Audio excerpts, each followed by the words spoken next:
नमस्कार विद्यार्थी मित्रांनो, मी अतुल पडोळे.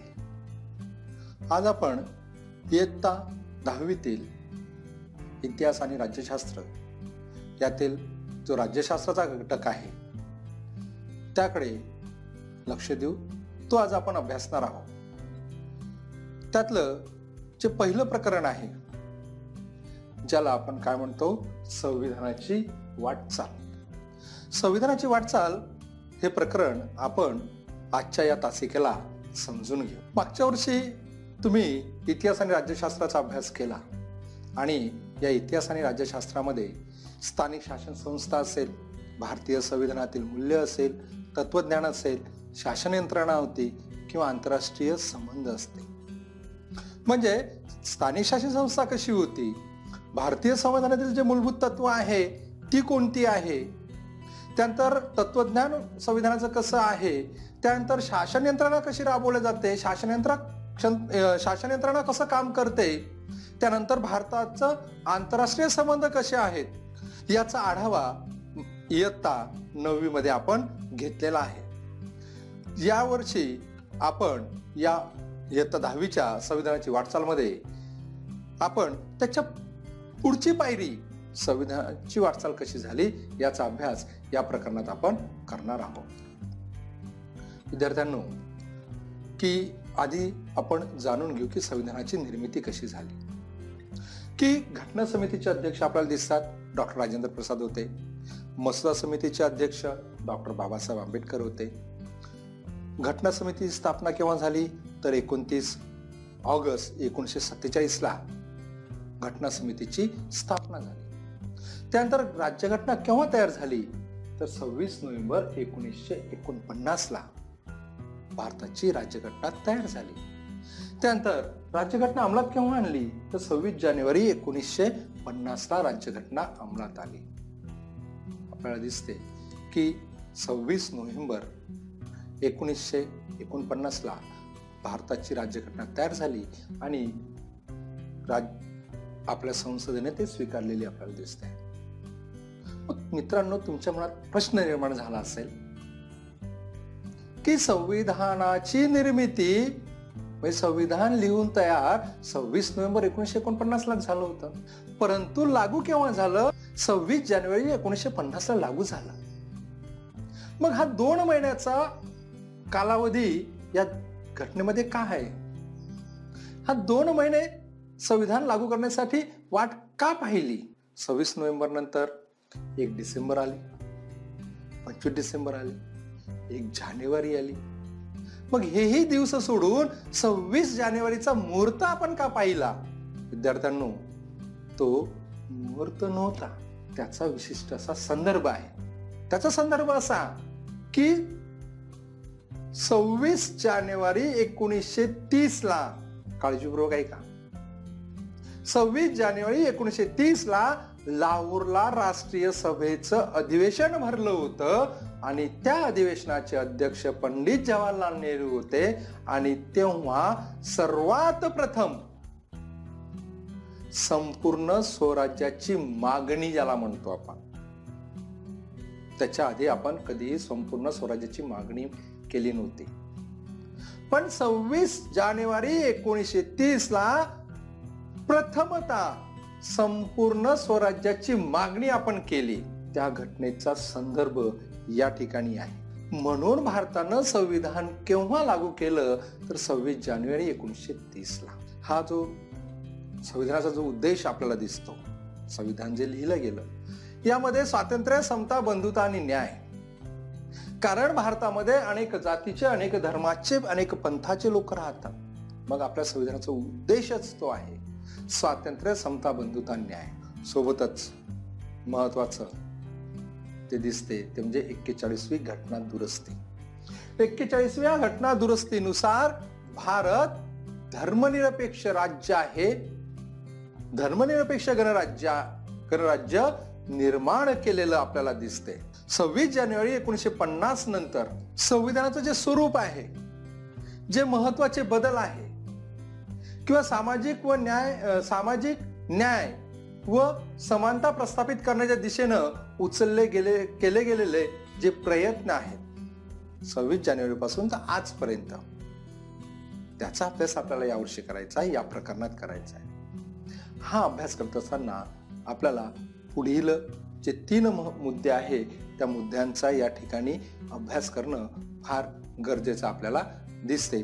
त्यातला आहे एक लोकशाही, दुसरं दिसते आपल्याला सामाजिक न्याय, आणि तिसरं दिसते ते म्हणजे न्यायव्यवस्था. या तिन्ही मुद्द्यांचा सविस्तर अभ्यास आपल्याला यावर्षी संविधानाची जी वाटचाल आहे या प्रकरणात करायचं आहे. त्यातलं आपण पहिलं पाहू ते म्हणजे लोकशाही. आणि लोकशाही मधलं सगळ्यात महत्वाचं आहे ते म्हणजे राजकीय प्रगल्भता. आता राजकीय प्रगल्भता म्हणजे नेमकं काय, कशाला म्हणतात? लोकशाहीची नुसती संरचना असून चालणार नाही. लोकशाहीची भारतात संरचना आहे ती असून चालत नाही, तर त्या संरचनेद्वारे प्रत्यक्ष व्यवहार केल्यास लोकशाही समाजाच्या राजकीय जीवनाचा एक अविभाज्य भाग बनते. म्हणजे काय की लोकशाहीची नुसतं संरचना असून चालणार नाही, तर त्या संरचनेद्वारे प्रत्यक्ष जोपर्यंत व्यवहार होणार नाही, लोकशाही चालणार नाही, सामाजिक राजकीय जीवनाचा जोपर्यंत अविभाज्य भाग बनणार नाही, तोपर्यंत लोकशाही यशस्वी होऊ शकत नाही. त्यासाठी आपल्या संविधानामध्ये आपल्या देशातील जनतेला थेट प्रतिनिधित्व देण्यात आलेलं आहे. दिसतं आपल्याला पार्लमेंट, संसदेच्या माध्यमातून किंवा राज्य विधानसभेच्या माध्यमातून असेल किंवा स्थानिक शासन संस्थेच्या माध्यमातून भारतातील व्यक्तींना प्रत्यक्ष प्रतिनिधित्व देण्यात आलेलं आपल्याला दिसते. जनतेच्या सहभागाचा आणि राजकीय स्पर्धेचा विचार करता, म्हणजे जनतेचा सहभाग आणि भारतातील राजकीय स्पर्धेचा जर आपण विचार केला तर विचार जर केला तर आपल्याला असं लक्षात येते की भारतातील लोकशाही मोठ्या प्रमाणात यशस्वी झाली. लक्षात घ्या, जगातील सर्वात मोठी लोकशाही कोणती असेल ती भारताची आहे, आणि सर्वात यशस्वी लोकशाही म्हणून सुद्धा जगात भारताकडे पाहिलं जाते. मग एवढी मोठी भारत छोटासा देश नाही, लहानसा देश नाही. लोकसंख्या आणि विस्तार यांच्या आव्हानामुळे निवडणुका घेणं आव्हान होतं, पण निवडणूक आयोगाने ते आपल्याला शक्य करून दाखवलेलं दिसतंय की एवढी मोठी जनता, एवढा मोठी लोकसंख्या, एवढा मोठा देशाचा विस्तार आणि एवढ्या मोठ्या सर्व भारतात निवडणुका घेणं काही साधं सरळ नव्हतं, परंतु निवडणूक आयोगाने ते शक्य करून दाखवलेलं आपल्याला दिसतंय. निवडणुका भारतात आपल्याला दिसतंय की ग्रामपंचायत पासून स्थानिक शासन संस्था असेल, विधानसभा असेल, लोकसभा असेल, यासाठी वेळोवेळी निवडणुका घेतल्या जातात. या निवडणुकांमुळे जो मतदार आहे त्या मतदारामध्ये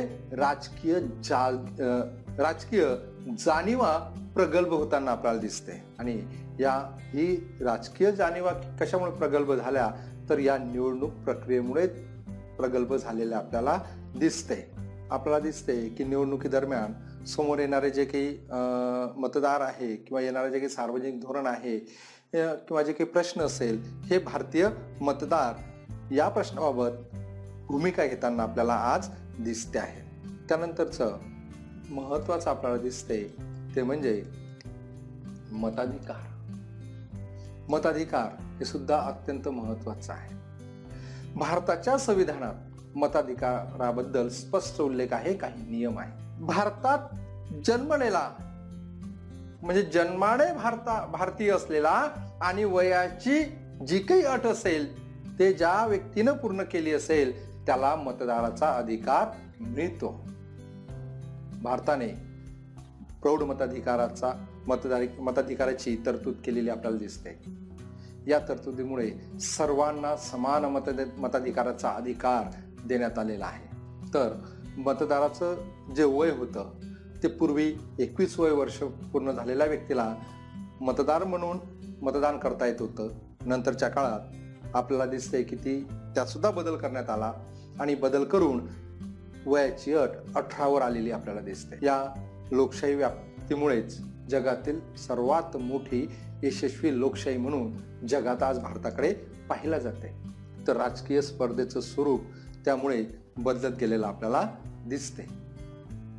त्यानंतर तिसरा मुद्दा महत्वाचा आहे लोकशाहीमधील लोकशाहीचं विकेंद्रीकरण.